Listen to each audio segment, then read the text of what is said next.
This is Chet Holmgren, and I'm down to dunk. This is AJ Mitchell, and I'm down to dunk. This is Alex Crusoe, and I'm down to dunk. It's like baby bottle pop. Yeah. This is Adam Flagler, and I'm down to dunk. Hey, it's Isaiah Hartenstein, and I'm down to dunk. This is Kason Wallace, and I'm down to dunk. I can't spell Lucas. Hey, how do you spell Lucas? How do you spell Lucas? This is Lou Dort, and I'm down to Dort. This is Nikola Topic, and I'm down to dunk. This is Dylan Jones, and I'm down to dunk. This is Isaiah Joe, and I'm down to dunk. And there's probably like 50 to 75 Beanie Babies. Give me like your top 3 Pokemon. Brother, I can't even name. This is Jay Will, and I'm down to dunk. Sometimes the way his brain works is it leaves a lot to be desired. This is Kenrich Williams, and I'm down to dunk. Charmander. Yeah. Charmander. Or you're more of a Charmeleon guy. Charmeleon. This is Shake Gilgeous Alexander, and I'm down to dunk. Schlecht. You know what it means? Yeah. That means like bad. It means bad. Yeah. Yeah, that's me. Well, it was a good interview, so it wasn't bad. J-Dub, year 3, and I'm down to dunk for the 3rd time. Thank you.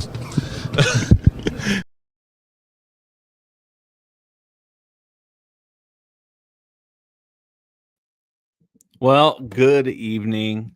It's just me. It's a solo pod. Just working to unpack what happened today. So let me walk you through a little bit of why it's just me. So Alex is in town, but I think if it's not his last night, it is soon to be his last night. So he's just kind of being with people that he needs to be with. And then you've got Luke, who's getting ready for a full day tomorrow. And then Taylor is out enjoying his birthday. And I think after that experience that the guys had tonight, they went to Lively. I know some of you all had the opportunity to go and see them at Lively. But all that to say that they were there for a little while, and after the experience of that game, I'm assuming they weren't super excited to get on here. So here's kind of what I'm looking at for our time together. First off, welcome to Down to Dunk. We are grateful that you are here with us. Oh, Andrew also is in Indianapolis, and I sent him a text, and I hope he deletes it, but I sent him a text, and I think like most people, I was anticipating a night of jubilation. Everything was leading to this place where it felt like Oklahoma City was in the driver's seat to take game 6. You kept hearing things about Tyrese Halliburton's calf. It felt like the Thunder figured some things out in game 5. The momentum was all theirs. And so I think like many of you, and you know, you can let me know in the comments here. I think like many of you, I was anticipating like I was already planning on what was going to happen after I went over to a friend's house to watch the game. And I was already anticipating heading downtown after after game 6, the NBA finals would be over. And instead, here we are wondering what in the world happened in game 6. There's a lot that you can look at throughout the box score that's going to make sense of some of this, but I think it genuinely boils down to just the reality that the Oklahoma City Thunder, look, my boys are here. I'm going to invite those guys in, but I'm sure they're going to say the same thing. But the reality is the Thunder just didn't show up. They just didn't show up. Oh, y'all are together playing Mario Kart. Yeah, dude. We've been playing Mario Kart, bro. So here, I'm going to run through the You have to go to another room. No, I'm going to run through the box score. Donkey Kong came in first. Alex's Waluigi came in second. I think we have to go in separate rooms because we're echoing.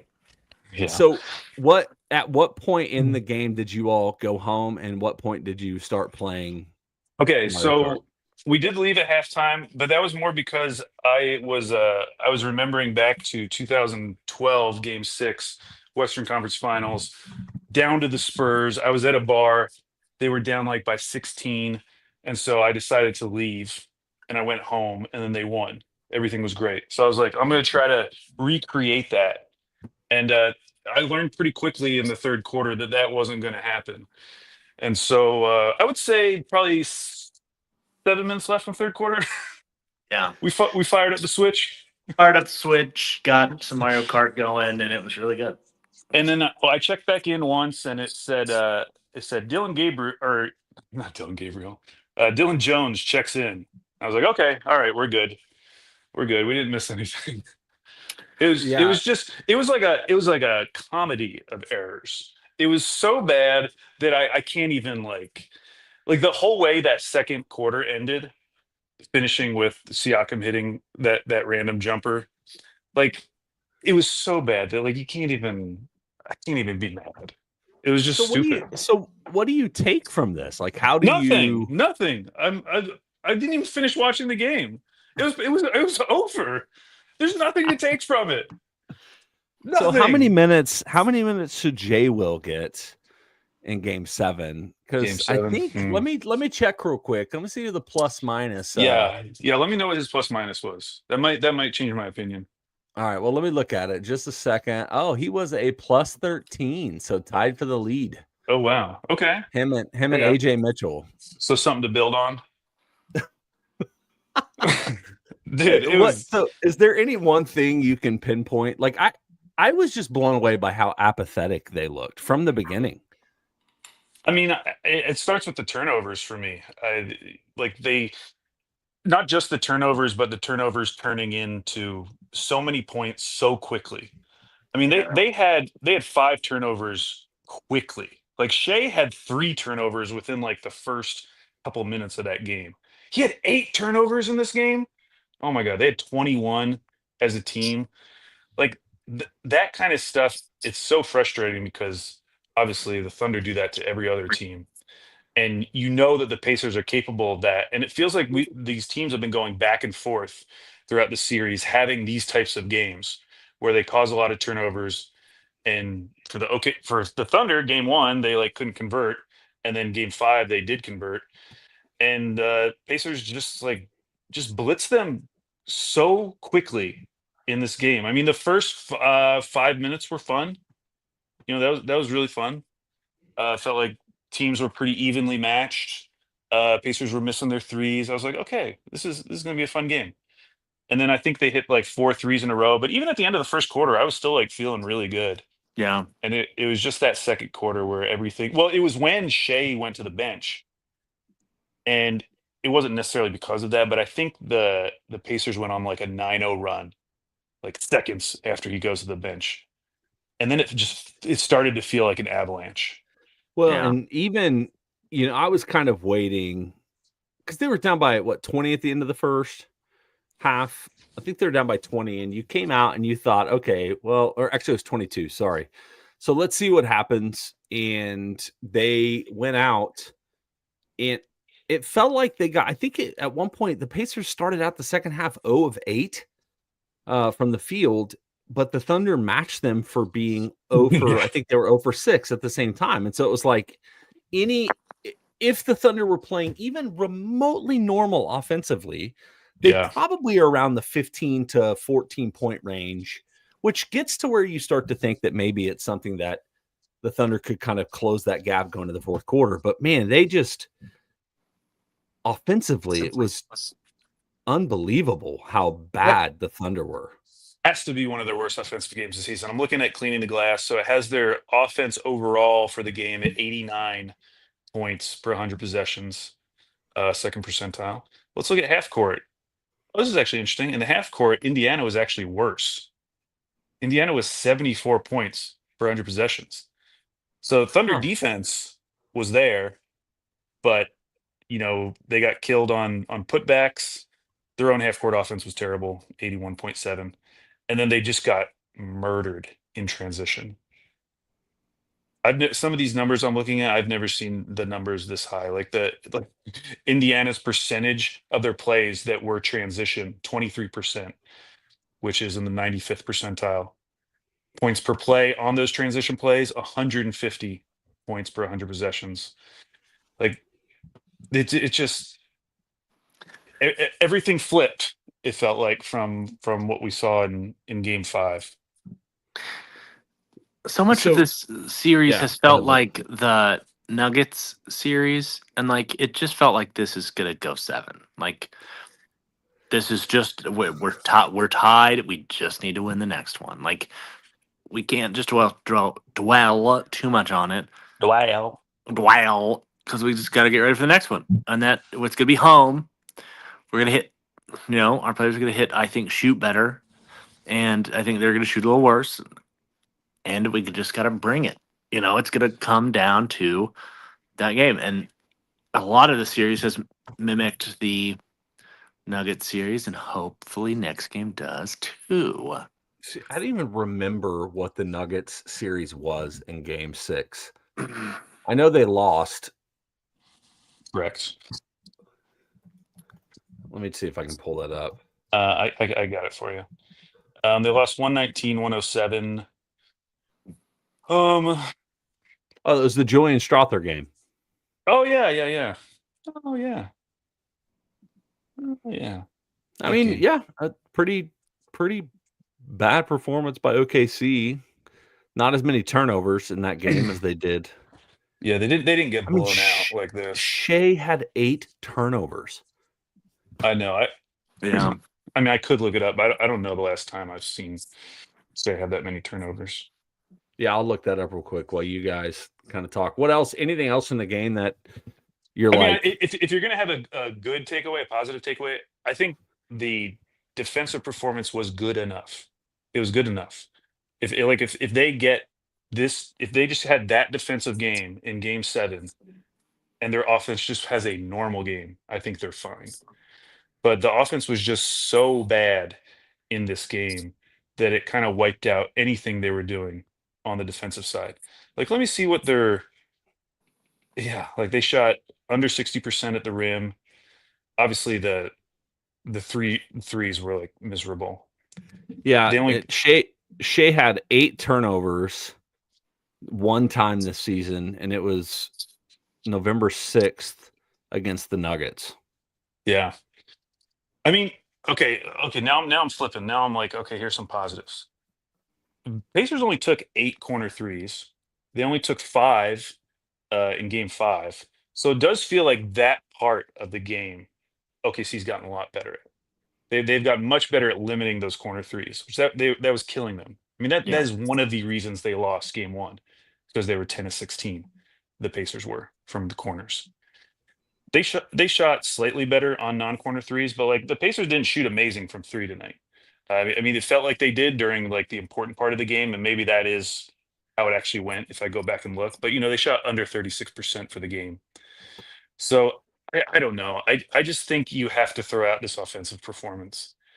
I mean, you have to give the Pacers credit because a lot of those turnovers were caused by the Pacers. It was a very physical game, and it was a game where they were not really calling anything for the Thunder through large stretches of that first half. We were at Lively Beer Works, and there's some very loud gentlemen around us who were very mad. Some people saying it was fixed. Some people jump into that. telling Doris to do terrible things. Yeah. So we had to leave there. When you just off. When you have a really bad person behind you doing the at a game or an event, it's really tough. Felt like just like on my shoulder, talking straight into my ear. I also think Luke kind of threw off the vibes by ordering lobster rolls. No. I ordered lobster tots, and they threw in my bag as an extra that I did not pay for. Lobster quesadilla. Dude, we were at Lively. It's like legitimately 85 degrees. Not hot lobster. It's called a hot lobster in my belly. And he's sitting next to me, and this lobster's wafting over to me. It's like, this is hell. I'm in hell right now. Watching a stupid game.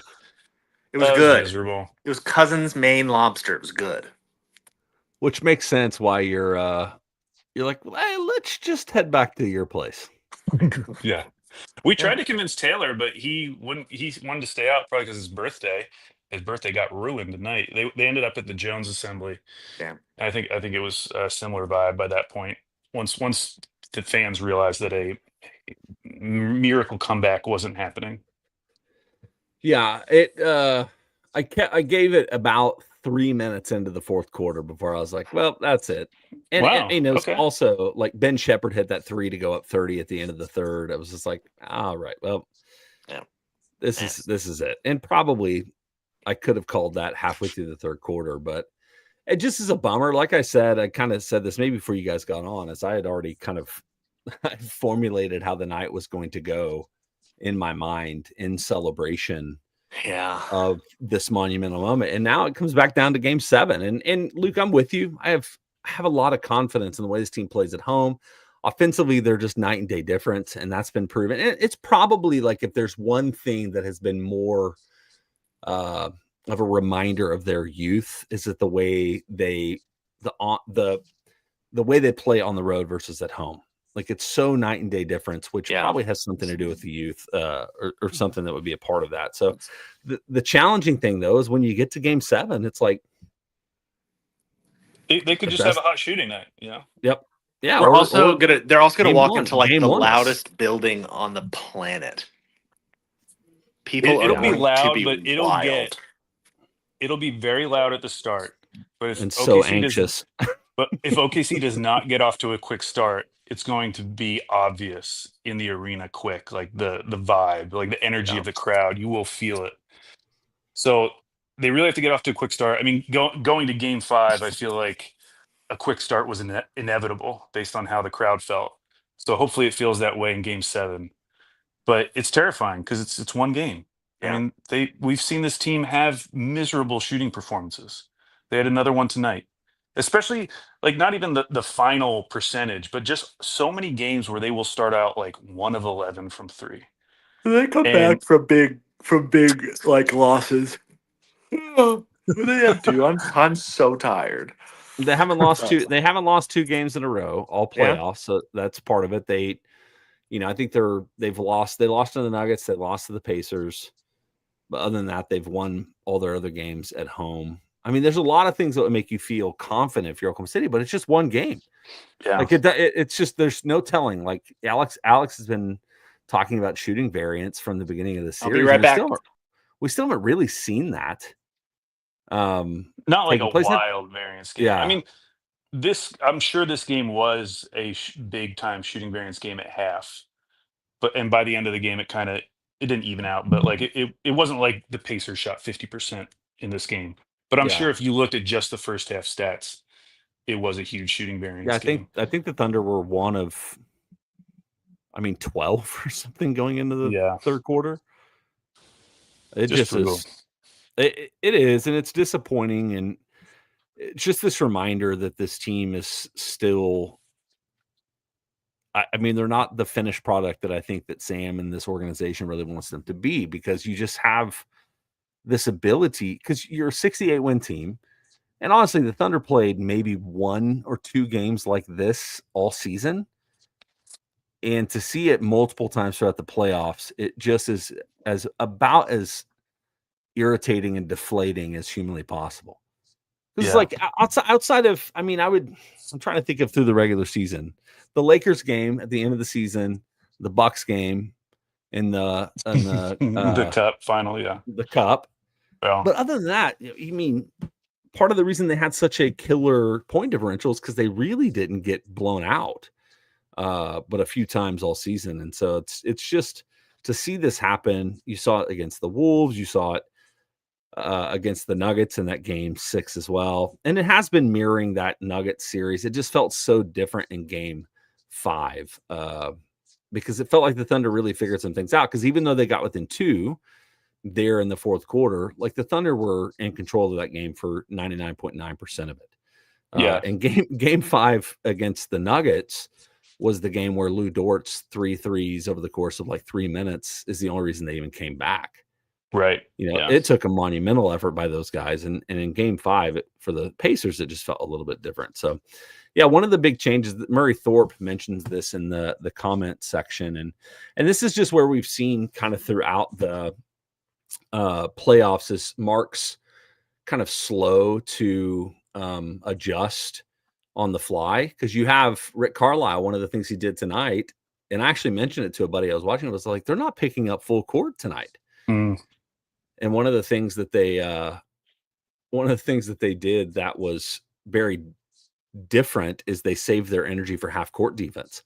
And it gave OKC problems. They didn't move quickly. They were so used to the way they were playing it that as soon as they moved to this half court option, it was like, what do we do now that we're being double teamed and trapped in the corners and they're mucking up the middle of the lane and all of that stuff again. And so you could just see it. They weren't able to get downhill the way that they did. It threw them enough off, I think, where they were completely out of their minds offensively. So Yeah, that's a good point. Yeah. I guess if I'm being positive, I do feel like every game where Carlisle's made like a significant adjustment, Mark has usually come back with something. I'm thinking back to, was it game 4 when he went to the Dub Shea pick and roll at the end of the game after not really using it at all. So I'm hopeful there. I'm also hopeful because I still think Dub looked good through like the important part of that game, like before it became like a true blowout. But like offensively, I still felt like he was being aggressive. He was still getting to the rim. So I'm hopeful that version of Dub that we've seen these last couple games in this series is going to show up in game 7. It's just terrifying because, man, all the pressure is on OKC. Like, Indiana, this is an amazing opportunity for them. So just go on the road. If you lose, no one's going to care. Like it's going to be still the best season in your franchise history, no matter what happens on Sunday. And to go in to that from the OKC perspective, yes, you have home court advantage, but man, there's so much more pressure. But it really is the best season in Oklahoma City history. I mean, by that metric, we've gotten further in the playoffs than we ever have before. And that will be true, but we won't. If they lose on Sunday, we will not talk about it that way until like September. Well, yes, but I think like eventually. But we need to win. We need to win. That's the thing. We have to win, and I think they have not lost back-to-back games. They bounce back. I think that they will. I think our people that shoot better home will shoot better, and they've got to come ready. Has to be better. You mentioned the picking up at half court. Like in those games where they were picking up full court, yes, it gave the Thunder problems at different times, but also there was so many breakdowns where you'd have these plays where you just got like wide open dunks. That happened a ton in game 5. It just felt like Pacers would lose their man in semi-transition and you get a wide open dunk. And then this game, like you didn't see that as much. And then when you do see it, you get that missed Chet alley-oop. Where it was such a crucial point of the game. Yeah. Because it felt like they were hanging on by a thread and they were just trying to keep pace with the Pacers, who I think had just gone on a run. And to miss that, and especially coming off all of those turnovers, just like all these dumb plays in a row. And finally you get like a really good offensive play, point blank range, and you can't finish. Like Chet was rough tonight. Like and Caruso wasn't great. Like nobody was really good. And I agree with you. I thought Dub and Shea were getting what they wanted offensively for the most part. The thing that was so devastating was just the laziness in some of the passes that led to a lot of the turnovers. Yeah. Like just the one where Dub throws it out to Caruso. And this is it's McConnell. So tired of TJ McConnell. Please leave us alone, TJ. Please. And they put Dort on him in the part of the third quarter because they're like, all right, go fight with this guy for a while. But it was just like, and McConnell ended up slowing down a little bit, but there were just moments where I'm like, just lazy passes. Not Caruso, even Kaysen looked completely overwhelmed by the moment again. Yeah. It's like, if he's not home, I almost am like, don't even play him. And I am intrigued to see how, and it's hard. You don't know what the matchup really looked like tonight because it was such garbage minutes, but does the lineup change? Does Mark overthink it? Because he came out in the second half and put iHeart back on the bench and started Caruso. Didn't really matter. I actually thought I thought iHeart was probably maybe the Thunder player I felt brought it the most, or excuse me, iHeart. I don't know which one I said, but it's just one of those things where I'm like, just play the guys that you've been playing all season, let it ride, and then see what happens. And there's no reason for me to think that they wouldn't win. But then again, it's like, just you don't want to put it in the fate of a game 7 when you're so freaking young against a team that just is psychotic. The Pacers are just insane. Like I'll be one to admit it, man. I had zero expectations for this team. I thought they got to the Eastern Conference Finals and through the Eastern Conference Finals by playing lesser than teams. I didn't think they had a chance in this series. I think I picked them in 5. Andrew, I think, picked them in 5 reluctantly. I think most of us thought 5 or 4 or 6 at the worst. They have been every bit as good as the Thunder. In large parts of the games in Indiana, they've been better than the Thunder. And that's what's been so just confusing to me, is because it's like Dr. Jekyll and Mr. Hyde. It's like what team and who's going to be here doing what when. And it's just kind of brutal. So I do have a super chat I want to get to. This was from one of my best friends from childhood up through high school, named Bobby Wheat, who says, I'll ask one more time, are we going to Chili's to celebrate when we win game 7? Always appreciate the optimism. And I still do feel pretty good about that. I have no idea what I'm going to do Sunday night. You're going to be back home, right? No, I'm here. Yeah, I'm marching. I'm marching on the arena no matter what happens. I wonder if they're going to do something in, like, if you've been to, you haven't been, I mean, I haven't been to them, but like Milwaukee does a lot in their little, like, deer zone. I think that's what's called, deer zone. Yeah, I think it's called the deer zone. Or, like if they did something in Scissortoe where they had the game on out there while at the same time. I don't know. It should just be. No, you cannot be outside right now. It is so miserable out. Good Lord. Dude, I went to Scissortail yesterday at 2 p.m. to meet Dusty, and I took my 3-year-old, and we lasted like legitimately 10 minutes. And I was like, dude, there's a shaved ice cart over there. We have to go get some. So we went and got some. My son ate it for maybe a minute and then immediately started throwing up. And I was like, oh my God, what the hell? And so I had to rush him home. He's throwing up in the car, throwing up when we get home. I thought it was a heat thing, but I think it was just something in the Hawaiian shaved ice.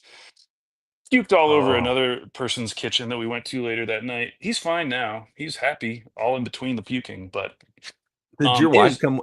Did your wife come with you? No, she's on a European cruise right now, and she has blindness because she was having motion sickness, so she started using these motion sickness patches. And I guess if you use them too much, it can cause temporary blindness, like the kind that you get when you come from an eye doctor, where it dilates your pupils so much. She couldn't read anything. It lasted 48 hours. Yes, it's rough. It's rough everywhere you go, apparently, right now.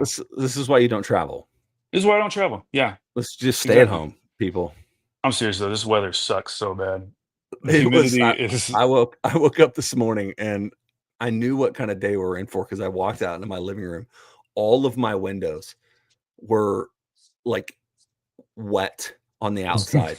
Yeah. The humidity, the dew point outside us. And, it was unbearably hot today, and it's supposed to be 91 and windy on Sunday, so we get the worst part of Oklahoma heat, and it's going to feel like a convection oven. The wind's blowing 25 miles an hour. It's crazy because game 5 I walked there and it was nice. It was still warm, but it was nice. And I was looking at some people walking around when I was driving from Lively back. The line to get into Jones, it looked like 300 people. This was at halftime. What's up, man?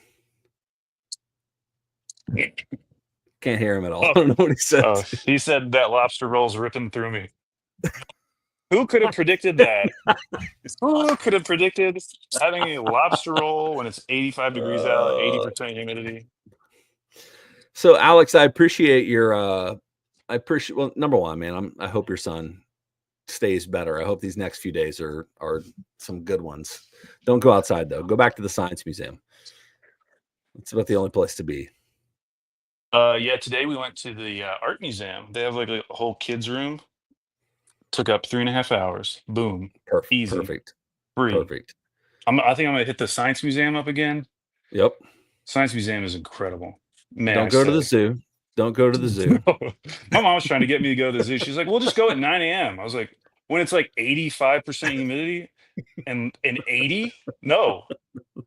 And then just walk on like the most asphalt that's ever been poured I in know. one area. Well, so I've already been to the Science Museum, and you can walk out in that back garden area, and you can look into the zoo. And it was just people walking on asphalt, no trees. It was a nice day, so it didn't matter. But I was like, "Yeah, we're not doing that." Science Yeah. Museum, though, that's like I know we were talking about where people should visit when they come to Oklahoma City. Dude, if you have a kid, in fact, when I was there, I heard a lot of different languages and accents. So I think people traveling in with kids were going there, which is exciting because it's Yeah. legit. It's It better is a than cool anything spot. we have in Portland. It's Did you so go good. to they have a new planetarium. Did you go to that? I did not go to the planetarium. Dude, it's too big. There's too much to do. Maybe next time I'll go. Well, and I don't know. Your son's 3, right? Yeah, he'd probably just scream. He probably will. He'd probably barf. Just start vomiting. So is there anything as you look ahead to game 7? Like I'm gonna try not to think about it until so I'm like like Sunday at I just 5. I don't know how I think you're right in saying that there's nothing you can take. Like I don't know how to make this game go, "Oh, here's the adjustment." At this point, I think the adjustments are done. Like it should just be like we know what you do, you know what we do. May the best team win. Yeah, I mean, there's going to be some adjustment though. Because I mean, like that listener brought up with not picking up full court. Like if they go back and watch the film and we're like, "Oh, that clearly played a role in how poor our offense is." Like they're going to have to come up with something else. Yeah, but that's not new. Like that's the thing that's so No, crazy. I know I'm it's like, not new, you but were it is playing that defense all year. I know, but they had gotten used to it. I did feel like game 5, you started feeling like, okay, they're figuring this out, and a lot of guys in game 5 were bringing the ball up the court, and it felt fine. Like it wasn't nearly like the way it felt. I don't know, like game 3. So th- there will be adjustments. I don't think there are going to be any major like rotation adjustments. Like I'd be kind of shocked if he changed the starting lineup in a game 7. That would Yeah. be that would be something. I think you need to. I just was wondering. It's not. Do you shorten the bench at all? But you saw that kind of tonight. You saw Mark? There was a moment where I was like, "This is called grasping for straws." Like, this lineup sucks. Pull everybody. Put these 3 guys in. This lineup sucks. Put these 2 guys in. This lineup sucks. It was like this. Like nothing is working until the game is basically out of hand. And so you start and see what you can do. And the beginning of the second half, and when that didn't do anything, and it just was over, And When I saw Isaiah Joe come in on the road, and I'm pretty sure he hit a 3, but like when I saw him come in, I was like, oh, Mark's really we're at a loss right now because now he's at the point where it's just like if we're gonna win this game, we're gonna get insanely hot from 3. I just need to play Isaiah Joe and see if it happens. See if we can Yeah. recreate the Dallas game. I mean, in the starting lineup, they were one of 8 from the 3-point line. Mm. And that was Lou. Lou hit the 1. Of course. And then of guys that really got minutes, if you want to put Kenrich in there, I mean, Aaron Wiggins and Kenrich are the only other 2 3-pointers that were made. Yeah, So Isaiah really, Joe was 2 or 3. Yeah, and I think one of them, if not both, there's one of them that's kind of in a time where they're still trying to get into it, but then the second one was definitely trash time. Yeah. So I don't know, man. I don't want to talk about this game anymore. A lot of people in the comments want to start Caruso, which I'm open to it. I would just be shocked. I know he started him second half, but that would be to only have that to go by. I mean, I know we've seen that 5-man unit a lot, but that would be ballsy in a game 7. I don't think they do it. Yeah, I don't think they. I mean, maybe he pulls. Maybe. Yeah, just be shorter. Yeah. But I also think having Isaiah Hartenstein on the floor has been mostly helpful. Like the amount of rebounds that he gets that we've seen time and time again, this team just loses. It's like Who was that? Who was the short guy though that out rebounded him for that one rebound? Was it McConnell?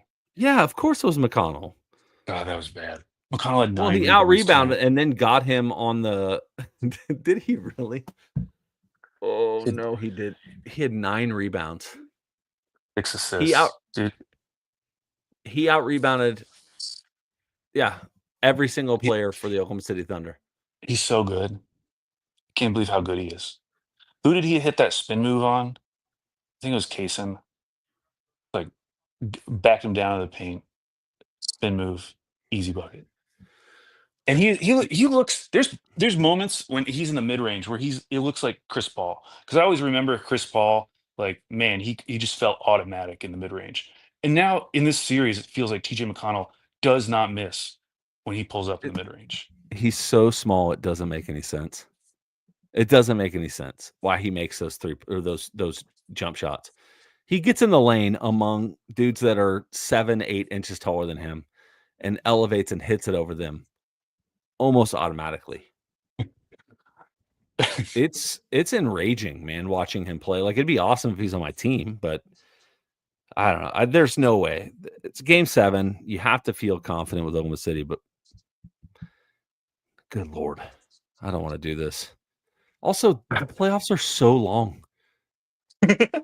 We've been doing this forever. I'm just tired, man.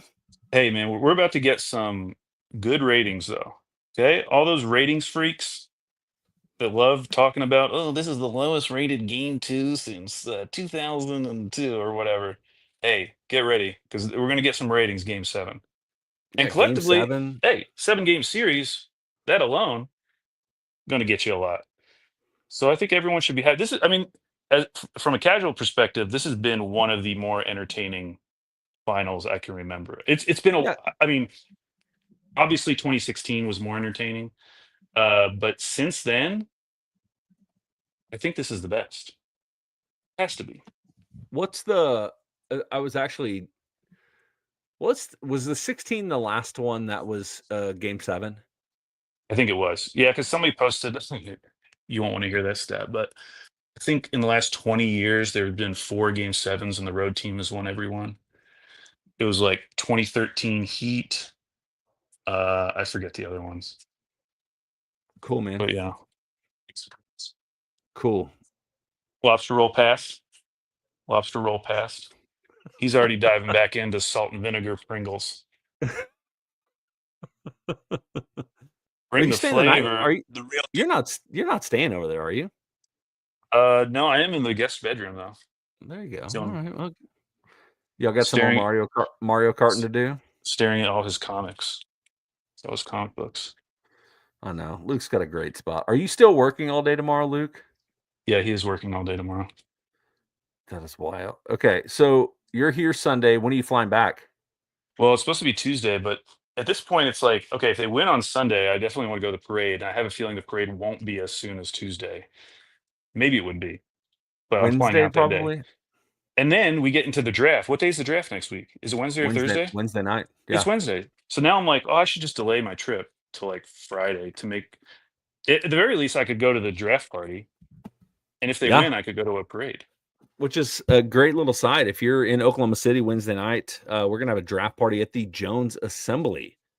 I have no idea when the draft starts, but at some point we're gonna start partying. I think let's just say the draft starts at 7 in Central Standard Time. So come and join us there. We'll be there probably around 6:15 or so. It'll be a good time together. Draft Oklahoma City has draft number 15 and 24. Is that right, Alex? Oh, yes, 1524. Turbo Tastique says parade would be Tuesday. Season ticket holders were told a Sunday win means Tuesday parade. Okay.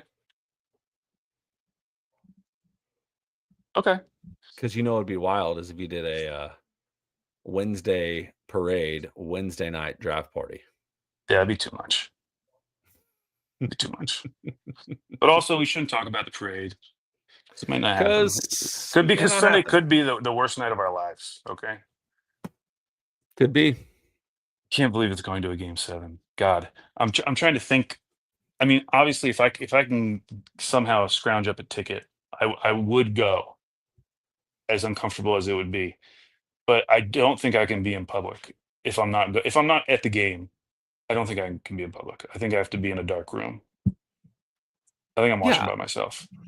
Yeah, I'm not going anywhere. Yeah, sitting here. I want to be close enough where I can march. I would need to be able to march to the arena. But Well, you're going either way. That's true. Yeah. Either going with a pitchfork or with a 30 pack.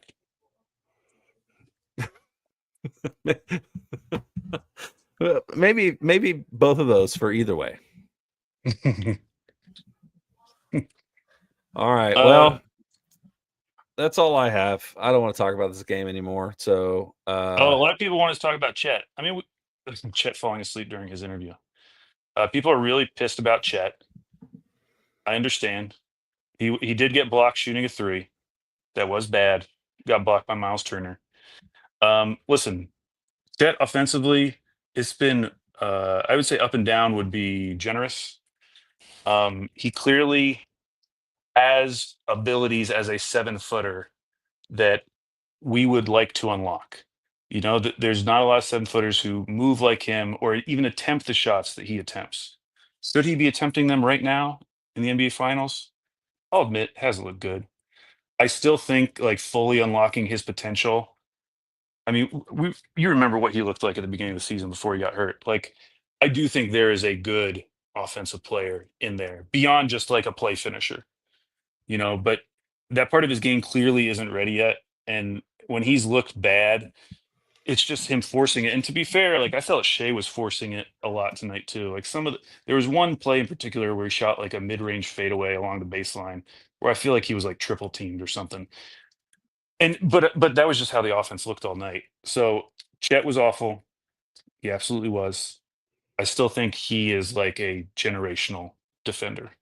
And all the stats back that up in terms of his rim defense. Go look at what his rim defense was this entire season. Like, look at what he's done. Look at his on-off numbers just from these finals. Like, Chet is an incredible defender, but he is not at the point where you can trust him every night. Like, I feel like we've gotten to that point with J-Dub.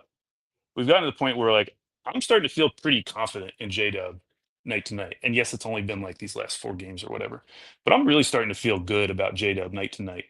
Even if his bad games don't feel like he's not there. You know, I used to feel like J-Dub's bad games felt like he just disappeared. Chet is not at that level right now. He has good games, and he has games like tonight where he looks outmatched in like a weird way. Like he looks like a completely different player game to game sometimes. And Dub looked like that once upon a time. Yeah. So I understand the frustration from people, but I still think he gives you your best chance defensively because of his rim defense. He's so good as a rim defender. But yeah, I mean, you can't trust him every single night. I'm in no way like there's a lot of just insanity around Chet, but you want this guy. Like you want him in who you're trying to become as a team. And yeah, he's not been great. And I think he's been really good at different moments. He just is inconsistent offensively. Like shooting that 3 that got blocked by Turner, like that one. That felt forced. What are you doing? You know, and it wasn't. That was, I mean, it was really I think the offense for the Thunder the whole night was just forced. Even the shots that looked like they were going, like that was good for Dub and Shea. It still felt like it was kind of not within the flow of the offense. Yeah. It reminded me of I forget which game it was, but it just, on the flip side, like the Thunder defense had a game, and maybe it was game 5 or it was game 4, where it just felt like they were forcing the Pacers into so many uncomfortable shots. And I felt that way tonight, where it just every shot the Thunder were getting at a certain point in that game just felt uncomfortable. And that Chet 3 was an example of that. That Shea baseline fadeaway was an example of that. Like there were just so few plays on offense where you just felt like, okay, that was a normal OKC offensive shot. That looks good. Everything else just felt rushed, felt uncomfortable, felt like it shouldn't be this guy taking this shot at this particular time in the shot clock. And you have to give the Pacers some credit for that, because I do think the amount of turnovers they caused, like, that changes the way you play offense. And the Thunder were playing scared at a certain point. Like, they were playing shook on offense. They did not feel comfortable at all with what they were doing. David Skelton wants to trade Chet before Game 7 or start Queso and Hart. Now, why not Caruso? Why not Caruso, David? And also, what are we getting back for Chet? Are we if we're trading them? I feel like we get someone, slot him right in. Right. It's hard because we're hyper critical about this team, which I get. We just lost in a big game, and I get it. We're not out yet. But the thing is that we just have to remember is, who would trade places with us right now is every other team in the league except the Pacers. Like, we are one game away from winning it all. I mean, they just have to come and all, Chet playing bad this game, or people not stepping up or taking bad shots this game, all that stops mattering the second the game starts on Sunday. They just have to focus on that, and they just get another shot at it. And it's scary, but I mean, do you feel like if they had lost this game on like a last second shot, would you just be like so confident right now? Just be like 100% confident about Sunday? Yeah. Yeah. No. Because I just don't feel like this game changes how I feel about this series. Like, because we've seen the Thunder have these games. Now, it hasn't been this bad, other than like that Minnesota game. Was that Game 3? Yeah, I mean, sometimes they just put up a stinker. I mean, they put up a stinker in the first round, but they were able to fight it back. But they got down by like 30. I don't remember exactly. Yeah, 27 in Game 3.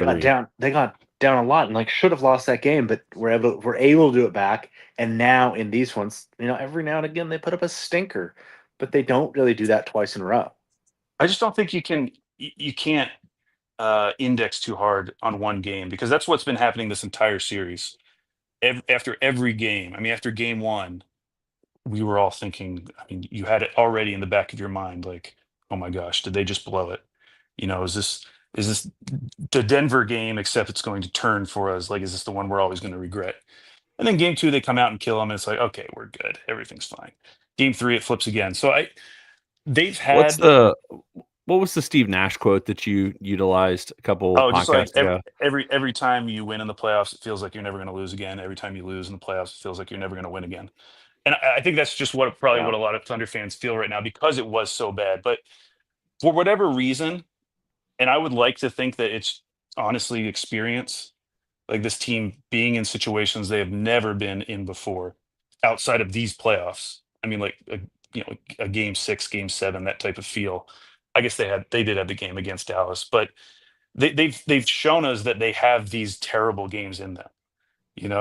Like this isn't new. Like we've seen this multiple times, and they've always bounced back, and they've always bounced back in like a convincing way, where you come out of it feeling really good. So you just can't worry about this game too much, because honestly, it doesn't matter either way. Like, we're gonna find out if it matters on Sunday. And I just based on what they've shown this playoffs, I don't think it will matter. Yeah, I mean, I wonder if there's anything. The challenge of doing a podcast immediately post game is I'm wondering if anything of value was said in the post game interviews. I can't imagine. Most of the time, it's just like, all right, well, thanks for not a lot, and we'll see you next game. We have another super chat. Did I show it? Yeah, I got you. Dave and a camera said it was going to be so tough for OKC to win 3 in a row. What's the stat on us not losing 2 in a row? I mean, they have it in the playoffs.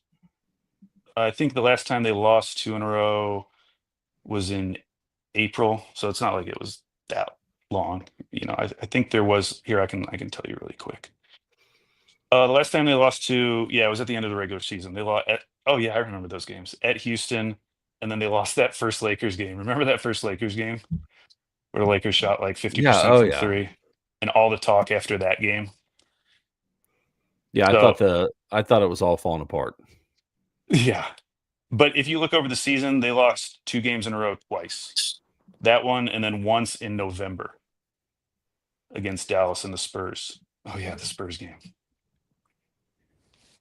Yeah, I remember some of those now.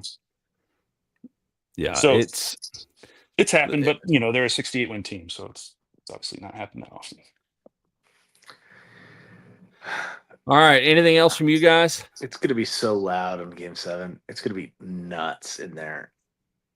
Travis Tate said, "The L-man on the edge, boys." L-man Travis is worried about you. One step. Let's just say I'm one step closer to the edge. Corey Hurt does bring up a good point that we haven't been able to pull away from them, not once, like we have any other team. I agree. That's what I said to Andrew when I saw him before Game 5. He was like, "How are you feeling?" I was like, "I don't know, but I know it's going to be a close game. Like at some point in the fourth quarter, it will be a close game because for whatever reason, they just cannot kill this team. They have even that game 2, which is correct. Like that was their biggest win. And you go back and look at it, and it's it still felt like it was. I remember watching that game, and still in the fourth quarter, worrying. They're I don't know if these are enough points. I don't know if we're up enough points. And you have to credit the Pacers. They just do. They never die. They never die, and you never figure them out.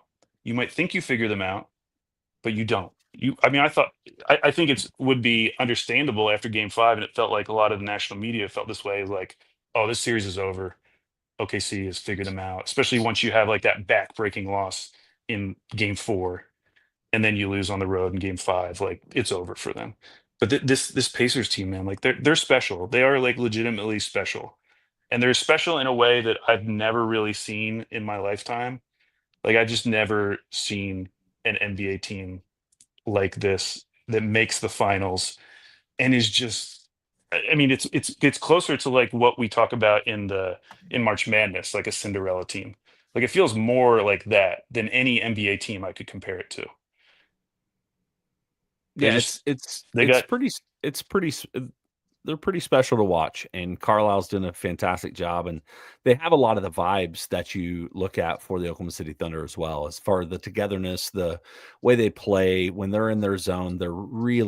It's really beautiful basketball, and I don't know. It is I said it earlier on in the pod. It's I have been impressed with and underestimated them, and partly because they're in the East, and partly because they did benefit from injuries throughout the playoffs. I mean, that's real, and so did the Thunder in some games, obviously. But in the end, it's Game 7. Here it is. I'm sick. Yep. What if I ended the stream with a barf? That'd be pretty cool. Pretty fitting for both the performance and what lies ahead of us. Yeah, I would definitely tell people you don't bother listening to anything next couple of days. Don't turn off this pod. All right, you've listened for too long. Actually, don't go outside. Don't go outside. It's miserable. Just find a nice, cool place inside. Hang out with some friends.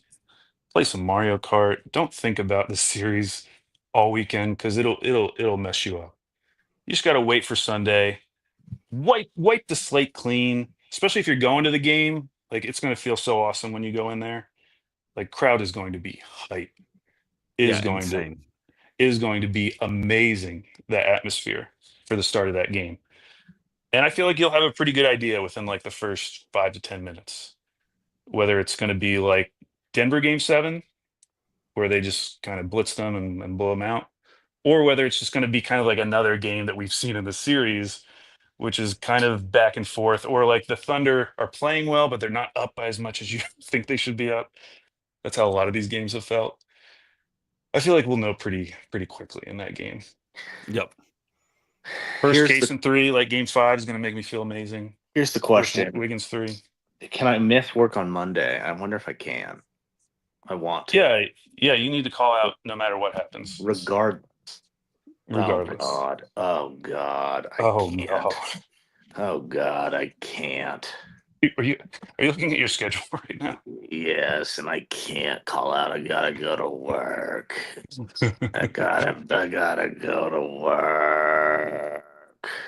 The good thing is it's a 7 p.m. tip, so you get that 30 extra minutes.